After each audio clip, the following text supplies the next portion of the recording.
الحمد لله نحمده ونصلي ونسلم على سيدنا ومولانا محمد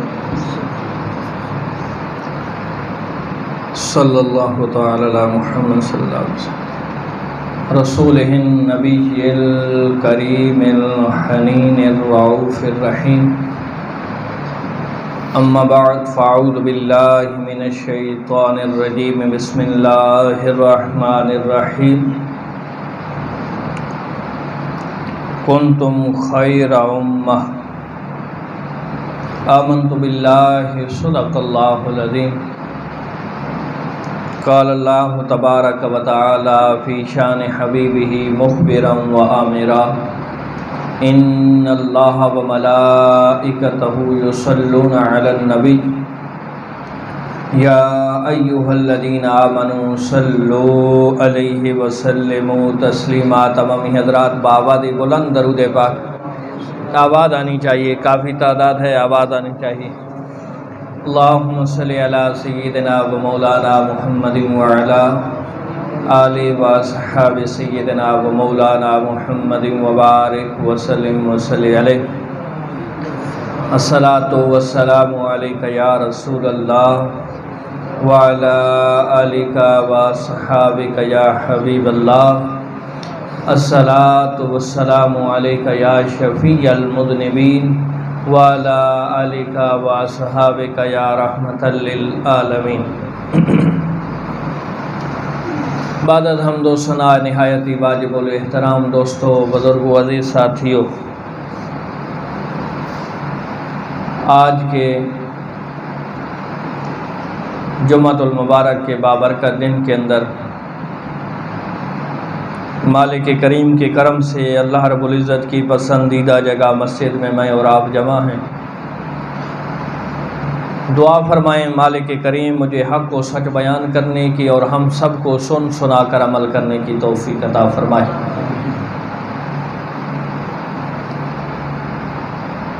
عزیزان محترم، ہمارے ملک پاکستان کے بعض علاقوں کے اندر ہمارے مسلمان بھائی جس صورتحال کے اندر مبتلا ہیں، میڈیا کی خبروں کی وجہ سے ہم ان کے حالات سے واقف ہیں کہ ہمارے مسلمان بھائی اس وقت انتہائی مشکل حالات کے اندر ہیں۔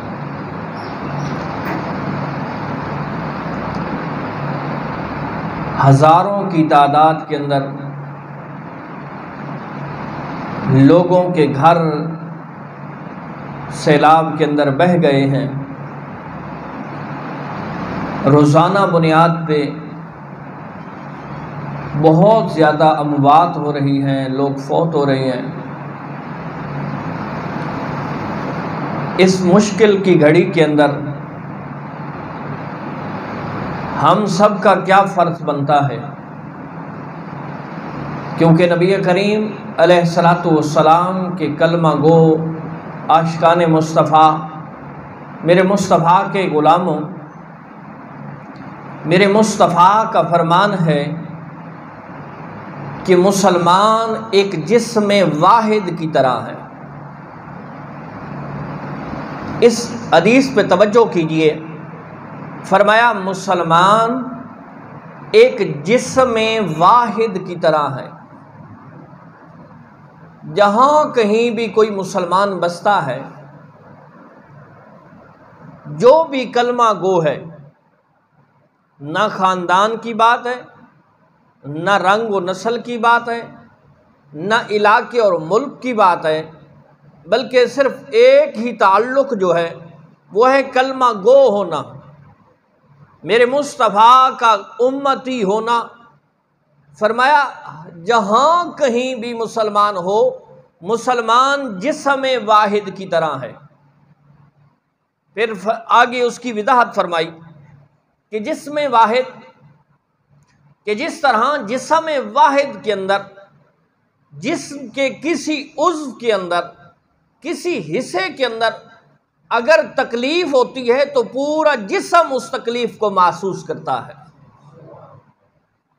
مثال آپ اپنے اندر ہی دیکھ لیں کہ اگر پاؤں کی ایک ناخن کے اندر بھی تکلیف ہے، پورا جسم اس تکلیف کو محسوس کر رہا ہوتا ہے۔ کسی کے آنکھ کے اندر تکلیف ہے، پورے جسم اس کو محسوس کر رہا ہوتا ہے۔ فرمایا جہاں کہیں بھی مسلم ہے، مسلمان ایسے ہی ایک جسم کی مانند ہے کہ اگر کسی مسلمان کو تکلیف پہنچتی ہے تو اس تکلیف کا جو درد ہے وہ دوسرے مسلمانوں کو بھی ہونا چاہیے۔ آج ہمارے ہاں دیکھ لیں، جنوبی پنجاب، کراچی یا سندھ کے علاقے جہاں سیلاب سے گھر بہہ گئے، بندے کے سامنے اگر آپ توجہ کریں، صرف ذہن کے اندر تھوڑا سا سوچے کہ ہم گھر بناتے ہیں، چاہے کچا ہی گھر کیوں نہ ہو، اور اگر وہ گر جاتا ہے تو کتنی تکلیف ہوتی ہے۔ پھر مال ہے، مویشی ہیں، یہ سب کچھ انسان کی آنکھوں کے سامنے بہہ رہا ہو، انسان بے بس کھڑا ہے کہ کچھ نہیں کر سکتا، اس کے مال بہہ گیا، مویشی بہہ گئے، بلکہ بعض ایسے ہیں کہ جن کے سامنے ان کے بچے بہہ گئے۔ اب اس تکلیف کو وہی سمجھ سکتا ہے نا، لیکن مومن کون ہے کہ جو اپنے مسلمان بھائی کی تکلیف کو بھی سمجھتا ہے۔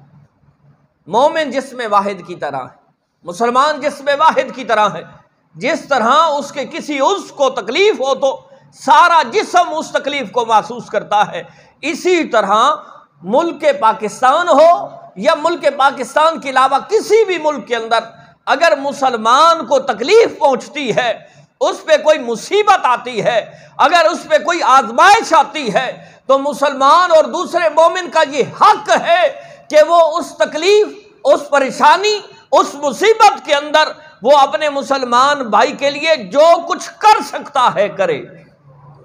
ذرا بولو نا یار، کیونکہ قرآن کہتا ہے کنتم خیر امہ، تم ایک بہترین امت ہو۔ لیکن شم ہی ایک قسمت دیکھیے، ایک طرف وہ سیلاب کی آزمائش ہے، دوسری طرف یہ مویشیوں والی بیماری کی آزمائش ہے، تیسری غربت حد درجے کی ہے، مہنگائی ہر درجے کی ہے، بندہ بے بس ہے، بے بس ہے، کیا کر سکتا ہے؟ یقین مانے بعض مرتبہ ایسی صورتحال میں بندہ ہوتا ہے کہ سوچ کے اب اس کو کوئی اور رستہ ہی نظر نہیں آتا، لیکن کبھی سوچا بھی ہے ان حالات کے اندر ہم کیوں پہنچے ہیں؟ سوچنے والی بات تو یہ ہے نا بھائی، سیلاب نے ہمارے کئی ہزار شہر، کئی ہزار لوگوں کے گھر بہہ گئے، اس بیماری جو بیماری مویشیوں کے اندر آئی ہے، کئی ہزار مویشی مر گئے، لیکن ہم نے، مجھے تو یاد نہیں کہ اگر یہ صورتحال بنی ہو اور مسجد کے نمازیوں کی تعداد بڑھ گئی ہو یا لوگوں کو صدقہ دینے کی تعداد بڑھ گئی ہو، ہم نے تو اس صورتحال سے بھی لوگوں سے فائدہ اٹھایا ہے۔ حالانکہ نبی کریم علیہ الصلوۃ والسلام نے فرمایا الدین النصیحہ، دین خیر خائی کا نام ہے، اپنے مومن بھائی کے لیے خیر خائی کرنا۔ لیکن کیا صورتحال ہے، شاید کچھ لوگ ہمارے درس کے اندر، پچھلا جو ادھر آوانم والی مسجد کے اندر ہوا تھا، اس درس میں بہت تفصیلی بات میں نے کی تھی، لیکن ایک بات یہ ہے کہ آپ دیکھ لیں کہ جس چیز کی مسلمانوں کو ضرورت پڑتی ہے، ہم نے کم قیمت میں خریدی ہوتی ہے لیکن اس کی قیمت بڑھا دیتے ہیں کیونکہ اس کی مانگ بڑھ گئی ہے۔ میں سوشل میڈیا پہ دیکھ رہا تھا کہ کیونکہ جنوبی پنجاب کے اندر اب گھر گر گئے ہیں، بارش بھی جاری ہے، سیلاب ہے، پریشانی ہے، اب ایسی صورتحال میں جو خیمہ پہلے 4000 کا ملتا تھا وہ اب 7000 کا ہو گیا۔ یہ ہماری صورتحال ہے۔ جب میں کہتا ہوں مولا ہمارے حالات دیکھ، تو مولا فرماتا ہے اے انسان پہلے اپنے اعمال دیکھ۔ اب دیکھیں تو صحیح نا، اسی بیماری کے اندر کتنی چیزیں ان کی قیمت ڈبل سے ٹرپل ہو گئی ہے، لیکن پھر وہی بیچنے والا، وہی مشورہ دینے والا، وہ یہ سب کچھ کرنے والا پھر آ کے کس منہ سے وہ رب کی بارگاہ میں اپنا سجدہ رکھتا؟ سوچنے والی بات تو ہے نا بھائی۔ حالانکہ رب کائنات، ایک روایت کے اندر آتا ہے کہ نبی کریم علیہ السلام نے فرمایا کہ رب فرماتا ہے یہ میری مخلوق میرا کنبہ ہے، میرا اہل ہے، ہم اس مخلوق کے ساتھ کیا کرتے؟ پھر فرمایا الدین النصیحہ، کہ نصیحت، یہ دین خیر خواہی ہے، ہر بندے کے لیے خیر خواہ ہونا۔ نبی کریم علیہ السلام کے اصحاب میں سے ایک صاحب کا واقعہ ہے کہ انہوں نے ایک بندے سے ایک گھوڑا خریدا، 3000 درہم اس کی قیمت مانگی، اس نے 3000 درہم نکال کے دے دیے۔ اب پہلی بات تو یہاں یہ ہے کہ ہمارا دین یہ کہتا ہے کہ کوئی بھی چیز آپ اگر بیچ رہے ہیں تو اس کے اندر جو عیب ہیں وہ آپ کو بتانا لازم ہے۔ ہمارے ہاں کیا صورتحال ہوتی ہے، ہم کوئی چیز بیچتے ہیں، اگر اس میں عیب بھی ہو ساتھ میں قسمیں اٹھا کے وہ چیز بیچ رہے ہوتے ہیں، نہیں اس کے اندر یہ کوالٹی ہے، یہ کوالٹی ہے، یہ کوالٹی ہے، ساتھ میں قسم اٹھا دی۔ حالانکہ نبی علیہ السلام نے فرمایا اگر ایک تو ہے صحیح، اس کے اندر عیب نہیں ہے، اس کے اندر کوئی بھی دھوکے اور فراڈ والی بات نہیں ہے، اس کے باوجود کسی نے قسم اٹھا کے وہ سودا بیچا، تو میرے مصطفیٰ فرماتے ہیں وہ سودا تو بیچ لے گا لیکن اس سودے سے برکت ختم ہو جائے گی، برکت ختم۔ حالانکہ اس کے اندر عیب نہیں تھا، اس نے جو قسم اٹھائی ہے وہ سچ کی اٹھائی ہے۔ اگر جھوٹی قسم اٹھائے گا تو وہ تو ویسے ہی گناہگار ہے۔ سچ کی قسم اٹھا کے اگر اس نے سودا بیچا ہے، میرے مصطفیٰ فرماتے ہیں اس سے برکت ختم ہو گئی۔ اب وہ مال اس سے گھر چلایا، اولاد کی پرورش کی، جو بھی کام کیا، اس میں برکت کہاں سے آئے گی؟ خیر، اس صاحب نے جو وہ گھوڑا خریدا 3000 درہم کا، اب گھر میں لے کے آیا تو گھر والوں نے، بھائیوں نے دیکھا، کہنے لگے بڑا اعلیٰ نسل کا گھوڑا ہے، یہ 4000 درہم کا ملتا تب بھی یہ مہنگا نہیں تھا۔ اب قابل توجہ رہے، آج کل ہمارے منڈیوں کے اندر ایسے ایسے دھوکے باز لوگ ہوتے ہیں۔ میں نے کئی غریبوں کو دیکھا ہے کہ جنہوں نے اپنی جمع پونجی سے کوئی چیز خریدی لیکن وہ ان ٹھگ بازوں کے ہتھے چڑھ گئے۔ اب مجھے بتاؤ ان چند روپیوں سے وہ کیا کریں گے؟ یا میں کسی کے ساتھ دھوکہ فراڈ فریب کر کے کسی کو کوئی چیز بیچ دیتا ہوں، چلو اس وقت تو بک جائے گی، لیکن وہی چند روپے جو میں نے کسی غریب کے جمع پونجی میں سے دھوکے کے ساتھ اپنے جیب میں ڈالے ہیں، کیا اس کے اندر برکت ہو سکتی ہے؟ کیا وہ مجھے جنت لے جا سکتے ہیں؟ کیا ان پیسوں کے ساتھ جو میں کھانا یا کوئی چیز خریدوں گا کیا وہ میرے لیے فائدہ مند ہو سکتی ہے؟ یقیناً نہیں ہو سکتی۔ ہماری منڈیوں کے اندر تو ایسے ٹھگ موجود ہوتے ہیں جو بیچنے والوں کو بھی ٹھگ لگاتے ہیں اور خریدنے والوں کو بھی۔ ہمارے شہر کے کئی لوگوں کے ساتھ یہ فراڈ ہو چکا ہے۔ مجھے حیرانگی ہوتی ہے کہ یار ایسے لوگ بھی دنیا کے اندر اپنے آپ کو مسلمان کہلواتے ہیں۔ خیر، بھائیوں نے کہنے لگے کہ کتنے کا خریدا ہے؟ کہا 3000 درہم اس نے قیمت مانگی، میں نے دے دی ہے۔ تو بھائی کہنے لگے اچھی نسل کا گھوڑا ہے، 4000 درہم کا بھی ملتا نا، یہ پھر بھی مہنگا نہیں تھا۔ وہ دوسرے دن 1000 درہم لے کے اس بندے کے پاس پہنچ جاتا ہے، کہتا ہے جناب آپ کے گھوڑے کی قیمت 3000 درہم کم ہے، میرے بھائیوں نے کہا کہ یہ 4000 میں بھی مہنگا نہیں ہے، لہٰذا یہ 1000 درہم آپ کا حق ہے، یہ آپ وصول کر لیں۔ یہ مسلمانوں کی خیر خواہی ہے۔ اور پھر وہی بندہ چند دنوں کے بعد گھر کے اندر جو کوئی دعوت ہوئی تو اس وقت عرب کا کلچر تھا کہ اس کے اندر گھوڑے کو پالا جاتا، لیکن زیادہ تر پالنے کی وجہ کیا تھی؟ یہ ہمارے ہاں جو ہے نا یہ شوق ہے، یہ نفس پرستی ہے، یہ تو لوگوں کے سامنے اپنا ایک دکھلاوا ہے کہ میرے پاس گھوڑا ہے۔ حالانکہ گھوڑے رکھنے کا مقصد کیا تھا کہ ہم اللہ کی راہ میں جہاد کریں گے۔ یہ لوگوں کے سامنے اپنے آپ کو چوڑا کرنے کے لیے نہیں ہے، یا صرف تکبر کرنے کے لیے نہیں ہے کہ فلاں بندہ کے پاس بھی گھوڑا ہے، اور جب اسے پتا چلتا ہے کہ لوگ میری بات کر رہے تھے کہ اس کے پاس گھوڑا ہے تو اس کا جو نفس ہے وہ موٹا ہو جاتا ہے، تکبر کرتا ہے۔ اس لیے نہیں، اللہ کی رضا کی خاطر یعنی جہاد کرنے کے لیے۔ اور اس وقت زیادہ سفر بھی انہی چیزوں پہ ہوتا تھا۔ اب رشتہ دار آئے تو رشتہ دار اس دور کے اندر یہ منافقت رشتہ داروں والی بھی کم تھی۔ آج کل تو رشتہ دار بھی کسی کے پاس چند روپے دیکھ لے تو سب سے زیادہ حسد اسی سے ہو جاتا ہے کہ یار اس کے پاس پیسے کیوں آ گئے، کسی غیر کے پاس ہونے چاہیے، کوئی مسئلہ نہیں ہے، لیکن اپنے رشتہ دار کے پاس چند روپے چند ٹکے آ جائیں، پہلی بات تو یہ ہے کہ اس کا مزاج بھی تبدیل ہو جاتا ہے، اور اگر اس کا مزاج نہ تبدیل ہو تو قوم برادری کا مزاج لازمی تبدیل ہوتا ہے۔ ہر ایک کے سامنے کہ یار اس کے پاس پیسے ہیں لیکن غریبوں پہ خرچ نہیں کرتا، بھائی اسے چھوڑو۔ میں ایک جملہ کہتا ہوں اور یہ حقیقت ہے کہ آج دور ہے کہ لوگ اپنی دنیا بنانا چاہتے ہیں، دنیا سنوارنا چاہتے ہیں اور دوسرے کی آخرت سنوارنا چاہتے ہیں، حالانکہ ایسا نہیں، اس کا الٹ ہونا چاہیے کہ اپنی آخرت سنوارو اور آپ کے توسل سے، آپ کے تصدق سے اگر کسی کی دنیا سنور سکتی ہے تو دوسرے کی دنیا سنوارو۔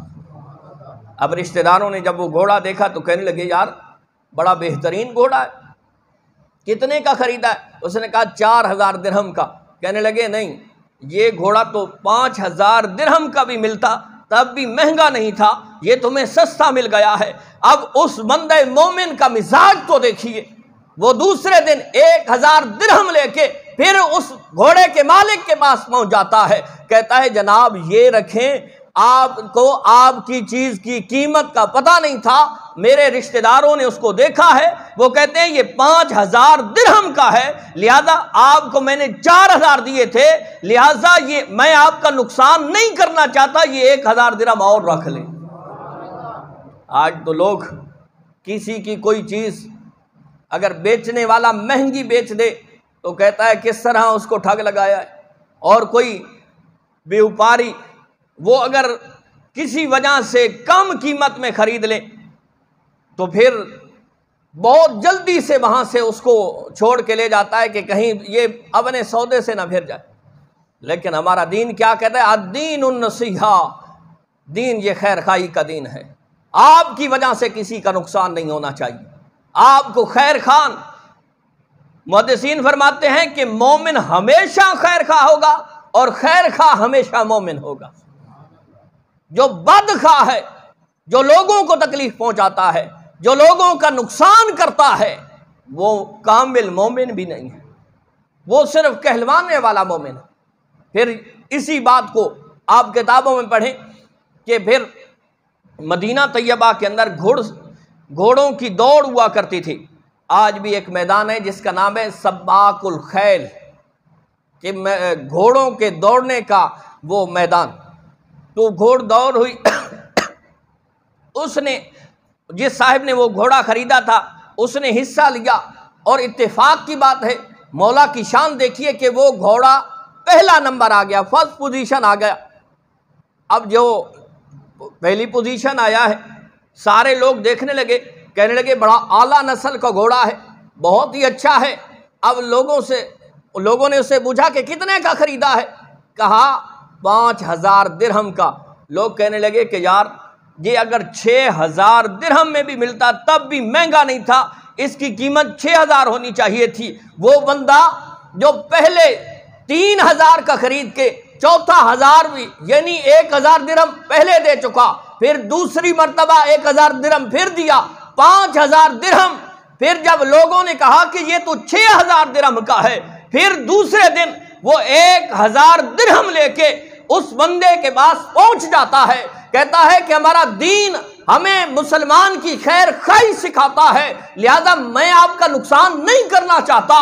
لوگوں نے اس گھوڑے کی قیمت 6000 درہم لگائی ہے، لہذا یہ 1000 درہم اور بھی قبول کر لو۔ یہ ہے مومن، یہ ہے مسلمان۔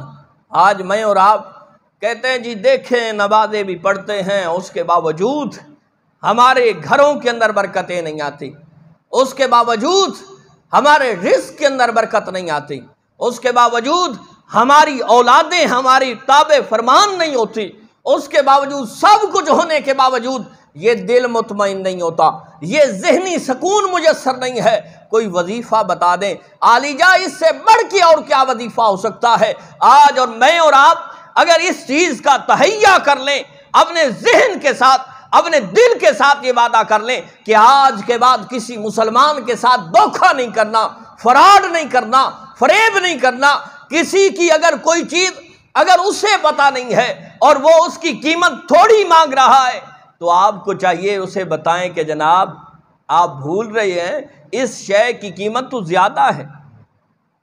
اسی طرح کی ایک اور بات سنا کے میں اپنی گفتگو کو سمیٹوں گا کہ یہ بھی مسلمان تھے۔ آج میں اور آپ بندہ جب یہ چیزیں پڑھتا ہے، میں نے آج 8-10 واقعات اسی طرح کے پڑھے ہیں، بندہ حیران ہو جاتا ہے کہ یہ بھی ایک دور تھا، یہ بھی ایک مخلوق تھی، یہ بھی ایک لوگ تھے۔ حضرت عمر فاروق رضی اللہ تعالیٰ عنہ کا دور ہے، ایک بندے نے دوسرے سے زمین خریدی، زرعی زمین تھی، اس نے اس کے اندر گہرا ہل چلایا کہ چلو اچھی پیداوار ہو جائے گی۔ جب گہرا ہل چلایا تو ہل لگنے کی وجہ سے اس میں ایک صندوق، ایک بکس جو تھا وہ اس کے اندر دبا ہوا تھا، ہل لگنے کی وجہ سے وہ ظاہر ہو گیا۔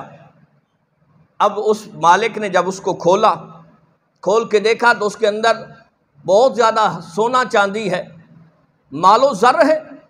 اب اس بندے کی سوچ تو دیکھیے، میں اور آپ اپنے گریبان میں جھانکیں، اس صورتحال کو، اس معاشرے کو دیکھیں کہ جہاں بندے چند انچ کی خاطر، چند فٹ کی خاطر اپنا بھائی، سگے بھائی کے ساتھ کئی سالوں سے ان کے معاملات درہم برہم ہیں۔ کیوں جی؟ اتنے فٹ اس بندے نے، اس بھائی نے میری زمین کو دبایا ہوا ہے۔ اور ضمناً ایک بات آ گئی، اور اگر کوئی بہن اگر اپنے والدین کی جائیداد میں سے حصہ مانگ لے، لوگ اس کے ساتھ مرنا جینا ختم کر دیتے، حالانکہ جو اس کا حق تھا، اس کا حق اور یہ دینا لازم تھا، لیکن کیوں اس نے مانگا کیوں ہے؟ لوگ کہتے ہیں یہ ماں باپ کی وفادار ہی نہیں ہے کہ اس نے حق کیوں مانگا ہے۔ یا تو اسے مردہ لکھوا دیتے ہیں یا اس سے انگوٹھا لگوا لیتے ہیں کہ میں یہ جائیداد فلاں بھائی کو دے رہی ہوں، اور وہی بھائی عید کے عید اس کو یاد رکھتا ہے، بعد مرتبہ تو عیدوں پہ بھی بھول جاتا ہے۔ علی جا آپ اس کا حق کھا کے پھر اگر حج کریں گے تو کیا حج قبول ہوگا؟ یا اس کا حق کھا کے اس متھے کو گھسائیں گے اور اس پہ نشان بنائیں گے نمازی ہونے کا؟ لوگ تو آپ کو نمازی کہہ سکتے ہیں، کیا آپ اس حق کھا کے تب بھی اپنے دل کو سکون دے سکتے ہیں؟ کبھی نہیں ہو سکتا۔ میں جتنا بڑا بھی اپنے آپ کو عالم، فاضل، مفتی جو کچھ بھی کہتا پھروں، اگر اپنی بہن کا یا اپنے رشتہ دار کسی کا بھی 1 انچ کا حق رکھا ہے، میرے مصطفیٰ نے فرمایا، حدیث بخاری کی ہے کہ فرمایا جس نے کسی کی چند انچ زمین دبائی، کل قیامت کے دن اس کو دینی پڑے گی۔ کس طرح؟ کوئی زمین نہیں ہوگی، فرمایا یا تو اس کو نیکیاں دینی پڑیں گی یا پھر نیکیاں اس کے بعد نہیں ہوگی، تو جس کی زمین دبائی تھی اس کے گناہ لے کے اس بندے کے نامہ اعمال میں رکھ دیے جائیں گے۔ اللہ رب العزت ہمیں یہ دین سمجھنے کی توفیق عطا فرمائے۔ یہ صورتحال ہے ہماری۔ خیر، بات کو پورا کرتے ہیں۔ اس نے وہ بکس اٹھا کے جس بندے سے زمین خریدی تھی اس کے سامنے آ کے رکھ دیا۔ جناب میں نے آپ سے صرف زمین خریدی تھی، یہ بکس اس زمین سے نکلا ہے، لہٰذا یہ میرا حق نہیں، یہ آپ کا حق ہے۔ پھر آج کل کوئی بندہ بھی نہیں تھا، آج کے لوگ نہیں تھے کہ اس نے جھٹ پٹ سے اٹھا لیا کہ ٹھیک ہے جی میں نے تو نہیں بیچا۔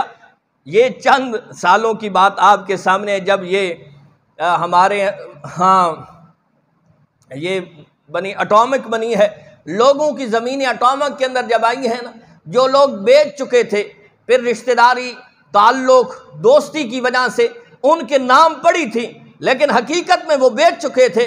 جب ان کے پیسے ملتے ہیں، کیونکہ گورنمنٹ کا ایک لا تھا کہ اسی بندے کو پیسے ملنے تھے جس کے نام تھی۔ یہ آپ لوگوں کے سامنے ہے نا، ہمارے شہر کا واقعہ ہے، ہمارے شہر کے لوگوں کے حالات ہیں کہ وہ زمینیں جن کے نام پڑی تھیں پیسے انہی کو ملنے تھے، ان سب لوگوں نے یا تو پیسے سارے رکھ لیے یا ان میں سے حصہ وصول کیا، حالانکہ وہ زمین بیچ چکے تھے۔ لیکن ہماری صورتحال یہی ہے، ہمارے اسی محلے کے لوگ، اپنے شہر کے لوگوں کی یہ صورتحال ہے، اور یہ کوئی دور کی بات بھی نہیں ہے، صدیوں کی بات بھی نہیں ہے، یہ چند سالوں کی بات ہے۔ یہ اڈاموں کے اندر لوگوں کی زمینیں آئیں، سگا بھائی دوسرے بھائی کو پیسے نہیں دے رہا، کہتا ہے جناب میرے نام تھی لہذا یہ حق میرا ہے، اور بھائی تو اس زمین کو بیچ کے حق وصول کر چکا ہے۔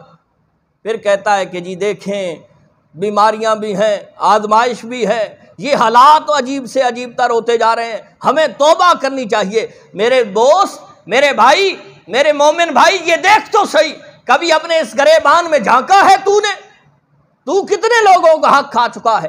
حالانکہ ہمارا دین تو کہتا ہے الدین النصیحہ، کہ دین خیر خائی کا دین ہے۔ اس کے باوجود لوگ کہتے ہیں کہ جی یہ صورتحال اب عارف پر ہے۔ اس نے وہ بکس اٹھایا، کہا جناب میں نے صرف آپ سے زمین خریدی تھی، یہ میرا حق نہیں ہے۔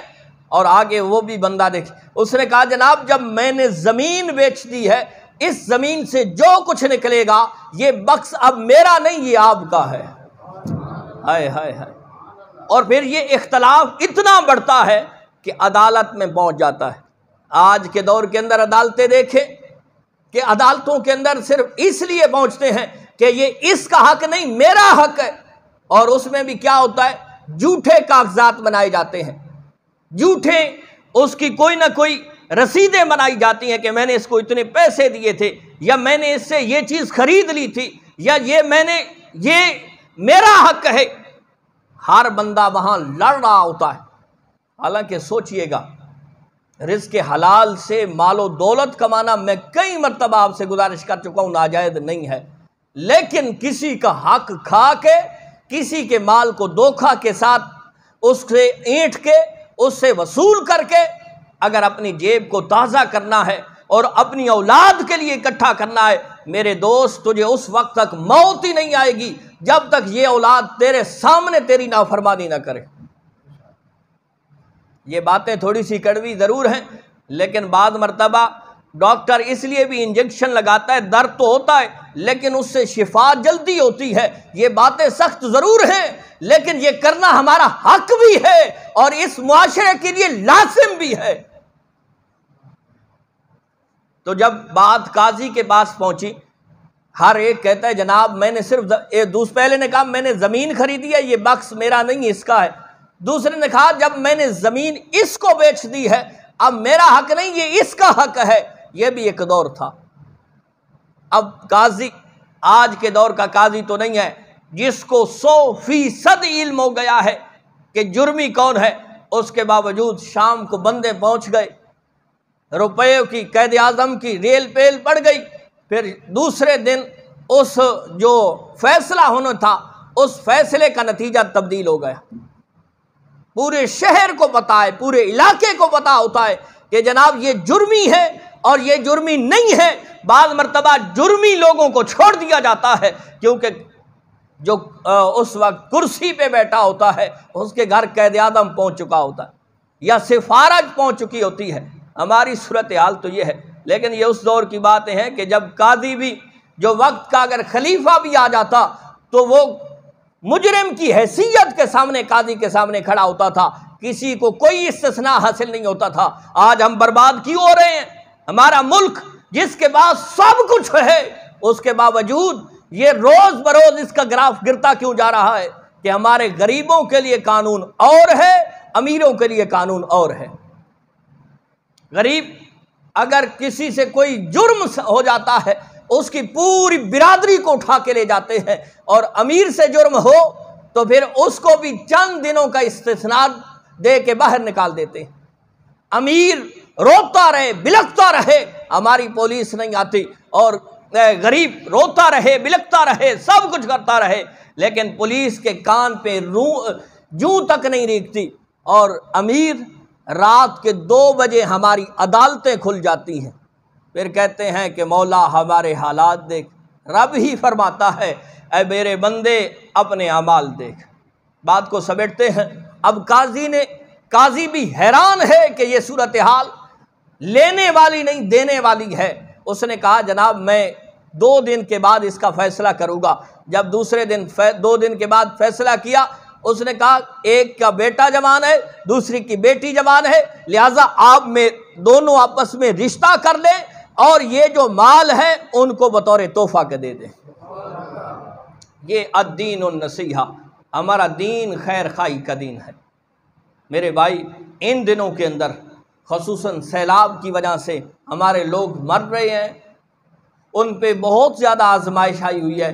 آپ ذرا تھوڑا سا سوچ لیں کہ ایک جو ہمارے استعمال میں بھی نہیں ہے، اگر وہ کمرہ بھی گرتا ہے تو ہمیں کتنی تکلیف ہوتی ہے، لیکن جن کے سامنے پورا پورا گھر گر گیا ہو، مویشی بہہ گئے ہوں، بچے آنکھوں کے سامنے فوت ہو گئے ہوں، مال سب کچھ ختم ہو گیا ہو اور چند لقموں کے، چند کوڑیوں کے محتاج ہو گئے ہوں، اب یہ کیفیت اس بندے سے کوئی پوچھ سکتا ہے؟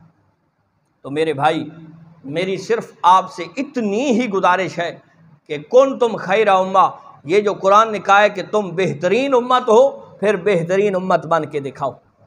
اگر کبھی ضرورت پڑتی ہے تو جو چیز جو جائز آپ کا منافع بنتا ہے، بہتر تو یہ ہے کہ ان حالات کے اندر آپ اپنا منافع بھی چھوڑ دیں، لیکن صورتحال یہ نہیں بن سکتی تو کم از کم جائز منافع رکھیں۔ یہ نہیں ہے کہ ایک 10 کی شے 110 کے اندر بیچیں اور پھر اذان ہو تو کہیں نہیں میں نے نماز پہلے پڑھنی ہے۔ یاد رکھو، اللہ رب العزت کو